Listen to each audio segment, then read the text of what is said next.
जय श्री राम, हर हर महादेव। मैं अधिवक्ता भागेश श्रीवास्तव वाराणसी से पुनः आप लोग के समक्ष उपस्थित हूँ एक नई ऊर्जा के साथ, और आप लोग भी ऊर्जावान होंगे, मुझे पूर्ण विश्वास है। विषय पुराना है, यूपी लोकल लॉ से संबंधित, और हम लोग अधिनियम पढ़ रहे हैं UP urban planning and development act 1973। इसके पूर्व में मैं लगभग 23 वीडियो अपलोड कर चुका हूँ लोकल लॉ से संबंधित विभिन्न विषयों पर। कृपया आप लोग उसको ज़रूर जाके देखें,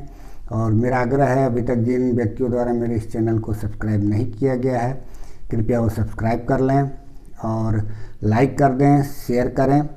तथा बेल आइकन पर क्लिक कर दें, ताकि जब भी मैं कोई वीडियो अपलोड करूं तो आप लोग को इसकी सूचना तुरंत मिल जाए। विषय पर आते हैं। अध्याय 6 धारा 18। इसके पूर्व मैंने वीडियो जो बनाया था उसमें धारा 17 और धारा 19 का चर्चा कर लिया है। अब धारा 18 का इसमें हम लोग देखेंगे कि किस प्रकार से विकास प्राधिकरण को अर्जित करके जो भूमि दी जाती है उस भूमि को विकास करने के उपरांत व्ययन किया जाता है, या विकास किए बिना ही व्ययन किया जाता है विकास के उद्देश्यों को पूर्ति करने के लिए। और यदि उसमें किसी व्यक्ति को विकास करने के लिए पट्टे पर दिया जाता है और वह व्यक्ति असफल हो जाता है विकास करने में, उसको जो समय सीमा दिया गया है या विस्तारित समय सीमा दिया गया है, तो उसका समापन भी हो सकता है। इस धारा में अभी हम लोग देखेंगे कि किस प्रकार कोई व्यक्ति जो लीजी के रूप में यानी कि पट्टाग्रहिता के रूप में पट्टा धारण करता है विकास प्राधिकरण का भूमि विकास करने के लिए किसी निर्माण के प्रयोजनों से, तो समय का जब विस्तार हो जाता है तब उसके पास क्या उपाय होंगे यदि उसका संपत्ति समापन हो जाता है जो पट्टा का विषय वस्तु है। दूसरा चीज़ ये भी इसमें देखा जाएगा कि विकास प्राधिकरण को क्या क्या अधिकार है उस संपत्ति के बाबत, क्या वो दान भी कर सकता है, उसका उत्तर क्या होगा, ये भी हम लोग देखेंगे कि दान के अलावा वो क्या क्या कर सकता है, या यदि दान भी करना है तो किन किन लोगों को किया जा सकता है। तो इस विषय पे धारा 18 में चर्चा करेंगे। अब धारा 18 को देखते हैं तो इसमें लिखा है, disposal of land by the authority or the local authority concern, अर्थात संबद्ध प्राधिकरण या स्थानीय प्राधिकरण द्वारा भूमि का व्ययन। तो ये भूमि का जो व्ययन की बात की गई है, किस प्रकार की भूमि, तो वही जो हम लोग धारा 17 में पढ़े हैं या धारा 19 में जो नजुल भूमि है, या धारा 17 में अनिवार्य अर्जित करके राज्य सरकार द्वारा जो भूमि दी गई है उनको विकास करने के लिए, उसी की ये बात कर रहा है कि वो क्या करेंगे। तो इसका धारा 18 का उपधारा 1 कर रहा है कि राज्य सरकार द्वारा इस निमित्त किए गए किसी निर्देश के अधीन रहते हुए यथास्थिति संबद्ध प्राधिकरण या स्थानीय प्राधिकरण किसी भूमि का जो राज्य सरकार द्वारा अर्जित की गई हो एवं उसे अंतरित की गई हो उस पर कोई विकास कार्य किए बिना या कार्यान्वित किए बिना, ये पहला कंडीशन बताता है। और दूसरा कह रहा है कि किसी ऐसी भूमि पर का विकास जैसे वो ठीक समझे करने या कार्यान्वित करने के पश्चात व्ययन ऐसे व्यक्ति को ऐसी रीति में तथा ऐसे निबंधनों और शर्तों के अधीन रहते हुए कर सकेगा जो वह योजना के अनुसार क्षेत्र के विकास को सुनिश्चित करने हेतु समीचीन समझे। इसका तात्पर्य यह हुआ कि जो राज्य सरकार द्वारा भूमि अर्जित की गई है और भूमि अर्जित करने के पश्चात उसको जो हैंडओवर किया गया प्राधिकरण को या स्थानीय प्राधिकरण को, तो उस भूमि का वो क्या करेगा। तो ये दो बातें इसमें बताई गई हैं उपधारा 1 में, 18 के उपधारा 1 में, कि पहला तो एक तो उस पर विकास कार्य करके उसका व्ययन किया जाएगा, और दूसरा क्या कह रहा है कि बिना विकास किए ही किसी व्यक्ति को व्ययन किया जा सकता है जैसा वो समीचीन समझे। समीचीन का मतलब ही होता है कि कोई ऐसी बात है जिसको करना अनिवार्य हो गया है, अब उसका इंतज़ार नहीं किया जा सकता है कि इसका पूरा विकास कर लिया जाए तब उसको व्ययन किया जाए। तो ये समीचीन शब्द का मतलब यहाँ यही है कि अगर तत्कालिक स्थिति ऐसी बनती है जिसमें व्ययन करना अनिवार्य हो गया है तो उसको बिना विकास किए ही विकास के प्रयोजनों के लिए उसका व्ययन किया जाएगा। अब जो इसका धारा 2 बताता है 18 का, वो यही कह रहा है कि इनको व्ययन करने का मतलब इसमें ऐसा नहीं होगा कि इनको राइट देता है कि वो दान के रूप में कर दे किसी को। वो क्या कर सकते हैं ये कह रहा है कि विक्रय कर सकते हैं, विनिमय कर सकते हैं, पट्टे द्वारा या किसी सुखाधिकार, अधिकार, विशेषाधिकार के सृजन द्वारा, या अन्यथा कुछ किया जा सकता है। अन्यथा में बहुत कुछ आ सकता है, लेकिन दान इसमें नहीं आ सकता। ये सब पहले ही लिख दिया है कि इस अधिनियम की किसी बात का अर्थान्वयन संबद्ध प्राधिकरण या स्थानीय प्राधिकरण को दान द्वारा भूमि का व्ययन करने के लिए समर्थ बनाने के रूप में नहीं किया जाएगा। मतलब ये दान के अलावा जो कुछ भी व्ययन के अंतर्गत आता है, चाहे वो बंधक हो, पट्टा हो, विक्रय हो या अन्य रूप में कोई उसका हो सकता है व्ययन के रूप में, उसको ये कर सकते हैं। लेकिन इसमें उपधारा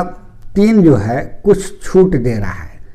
लेकिन दान के विषय में ये नहीं कह रहा है। वो इस तरह से कह रहा है कि लगे कि दान तो नहीं हो सकता है, लेकिन कुछ ऐसे सरकारी विभाग हैं जो वित्तीय संस्थाएं हैं, या भारतीय जीवन बीमा निगम है, या जो उत्तर प्रदेश लोकधन शोध की वसूली अधिनियम 1972 में परिभाषित कोई कंपनी वगैरह है, उसको ये दे सकता है बंधक के रूप में, और उनसे जो प्रभार वगैरह वसूली किया जा सकता है वो भी कर सकता है। तो उपधारा 3 कह रहा है कि उपधारा 2 में अंतर्विष्ट किसी बात के होते हुए भी संबद्ध प्राधिकरण या स्थानीय प्राधिकरण, भारतीय जीवन बीमा निगम, आवास एवं नगरीय विकास निगम या बैंकर कंपनी जैसे उत्तर प्रदेश लोकधन शोध की वसूली अधिनियम 1972 में परिभाषित है, या किसी अन्य वित्तीय संस्थान जो राज्य सरकार द्वारा इस निमित्त सामान्य विशेष आदेश के द्वारा अनुमोदित है के पक्ष में ऐसी भूमि उस पर निर्मित भवन सहित प्रबंधक या प्रभार का सृजन करेगा। अर्थात राज्य सरकार द्वारा कोई निर्देश दिया जाता है कि इन लोगों को जिनको गिनाया गया है, जैसे भारतीय जीवन बीमा निगम है, या आवास एवं नगरीय विकास निगम है, या कोई बैंकर है, कंपनी है, या कोई ऐसी वित्तीय संस्था है, तो उसको बंधक के रूप में या ऐसा कोई प्रभार लगाते हुए उसका सृजन किया जा सकता है। उस भूमि का, जिस भूमि को ये अनिवार्य अर्जित करके स्थानीय प्राधिकरण को या विकास प्राधिकरण को दिया गया है राज्य सरकार द्वारा। अब उपधारा 4 में ये कह रहा है कि यदि कोई ऐसी भूमि है जिसमें बिना विकास किए ही किसी व्यक्ति को दिया जाता है, और प्रयोजन ये है कि उसमें कोई निर्माण किया जाएगा जो विकास के प्रयोजन के लिए जरूरी है, और उस निर्माण के प्रयोजन से संबंधित जो समय सीमा है वो व्यतीत हो जाता है, और उस टर्म्स कंडीशन में जो निर्माण के लिए पट्टा पे दिया गया था उस व्यक्ति को, और उसमें टर्म्स कंडीशन में ये बात है कि यदि कोई समय सीमा का फॉल्ट होगा तो उसे समर्पण किया जा सकता है, इस शर्त के साथ दिया गया है। तो यही कह रहा है कि इसमें कोई समय सीमा जो निर्धारित है वो व्यतीत हो जाता है, और उसके बाद भी यदि कोई विस्तारित समय सीमा दिया जाता है वो भी समाप्त हो जाता है, तो फिर ये पट्टाकर्ता अर्थात विकास प्राधिकरण उसको समर्पणित कर लेगा। और इसके बाद ये कह रहा है कि यदि कोई ऐसी बात है कि उसको समय सीमा और लेना चाहता है, तो 2% प्रतिवर्ष के हिसाब से जो ब्याज उस पर बनते हैं उस पर प्रभारे होंगे, और वो समय सीमा बढ़ा करके उस पर काम पूर्ण करा सकता है। लेकिन नहीं करवाने की स्थिति में पुनः वो समर्पण हो जाएगा, और जब समर्पण हो जाएगा तो फिर विकास प्राधिकरण उस संपत्ति को यानी भूमि को किसी अन्य व्यक्ति को बयान कर सकता है। पढ़ते हैं धारा 18 का उपधारा 4 क्या कह रहा है। जहां इस धारा के अधीन खाली भूमि का बयान अनुबंधित समय के भीतर निर्माण हेतु ऐसे समय के भीतर निर्माण करने में असफल रहने पर पट्टे के समर्पण और पुनः प्रवेश के अधिकार के अधीन पट्टे के द्वारा किया गया है, और पट्टेदार अनुबंधित समय या बढ़ाए गए समय के भीतर जैसे पट्टाकर्ता मंजूर करे निर्माण या उसके सारभूत भाग का निर्माण करने में पर्याप्त कारण के बिना असमर्थ रहता है, वहाँ पट्टाकर्ता उपधारा 4 क के उपबंधों के अधीन रहते हुए पट्टे का समर्पण कर सकेगा और भूमि पर पुनः प्रवेश कर सकेगा। मतलब इसका यही हुआ कि किसी व्यक्ति को विकास प्राधिकरण द्वारा कोई भूमि दी जाती है, खाली भूमि, और इस शर्त के साथ दी जाती है कि आप अमुक समय सीमा के भीतर इस पर निर्माण करके उसको हैंड ओवर करेंगे, और उस समय सीमा बीत जाता है, और वही समय सीमा नहीं, उसको कुछ विस्तारित समय सीमा भी दी जाती है, वो भी व्यतीत हो जाता है, तो उसके बाद समर्पण हो जाएगा, और वो विकास प्राधिकरण उसका संपत्ति का समर्पण कर लेगी और पुनः प्रवेश के अधिकार के तहत, और उसके बाद उस संपत्ति का फिर से बयान किया जा सकता है। अब इसमें प्रोविजो है कि परंतु यह कि जब तक पट्टेदार को प्रस्तावित कार्रवाई के विरुद्ध कारण बताने हेतु युक्त अवसर नहीं दे दिया जाता है, कोई समर्पण या पुनः प्रवेश नहीं होगा। एक रिज सुनवाई की बात की जा रही है कि किसी भी व्यक्ति को जो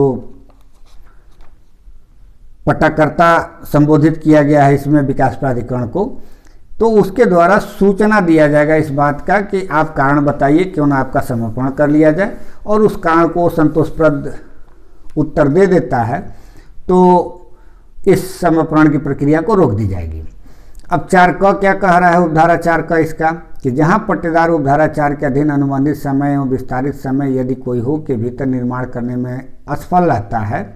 जिससे पट्टे की तिथि से कुल अवधि 5 वर्ष से अधिक हो जाती है, वहां संबद्ध भूमि के प्रचलित बाजार मूल्य 2% की दर से प्रभार की वसूली पट्टाकर्ता द्वारा उसे प्रत्येक वर्ष की जाएगी, और यदि उक्त प्रभार के अधिरोपण की तिथि से 5 वर्ष की अवधि पुनः व्यपगत हो जाती है तो पट्टे का समर्पण हो जाएगा और पट्टाकर्ता भूमि पर पुनः प्रवेश करेगा। ये जो उपधारा 4 में बताए गए हैं कि यदि कोई समय सीमा का एक्सटेंशन होता है उसको भी समाप्त कर दिया जाता है, और उसके बाद जो वहाँ का सर्किल रेट होगा, बाजार का मूल्य होगा, उस मूल्य पे 2% प्रभार चारे प्रतिवर्ष लगाए जाएंगे। और उसके बाद भी यदि 5 वर्ष पूरा हो जाता है और वो संपत्ति जिस प्रयोजन से दी गई है निर्माण कार्य पूरा नहीं किया जाता है उस व्यक्ति द्वारा, तो फिर इस पट्टाकर्ता द्वारा उस संपत्ति का समर्पण कर लिया जाएगा और पुनः प्रवेश का वो हकदार हो जाएगा। अब एक चीज़ और इसमें बात कर रहा है कि परंतु यह कि जहां 5 वर्ष की अवधि का अवसान उत्तर प्रदेश नगर नियोजन और विकास संशोधन अधिनियम 1997 के प्रारंभ पर हुआ है, या जहां 5 वर्ष की अवधि का अवसान ऐसे आरंभ के पश्चात 1 वर्ष के भीतर होता है, वहां प्रभार ऐसे प्रारंभ की तिथि से 1 वर्ष के पश्चात वसूल किया जाएगा। इनको 1997 के समय, अब चूंकि इस धारा का कोई इस समय औचित्य नहीं रह गया है, लेकिन उस समय औचित्य था जब 1997 में कोई ऐसी बात रही होगी जिस समय किसी व्यक्ति को दिया गया होगा निर्माण कार्य के लिए, तो उसको 1 साल की उस समय छूट मिली होगी। अब उपधारा 5 ये कह रहा है कि ऐसे समर्पण एवं पुनः प्रवेश पर ऐसी भूमि पट्टेदार द्वारा संगत प्रीमियम को ब्याज के बिना उस पट्टे के अधीन पट्टाकर्ता को शोध्य धनराशि यदि कोई हो और प्रशासनिक खर्च के लिए प्रीमियम के 5% के बराबर की कटौती करने के पश्चात वापस किया जाएगा। ये कह रहा है कि जो भी उनका पैसा इसमें खर्च हुआ होगा उसमें जो प्रभार खर्चे होंगे उसको काट करके,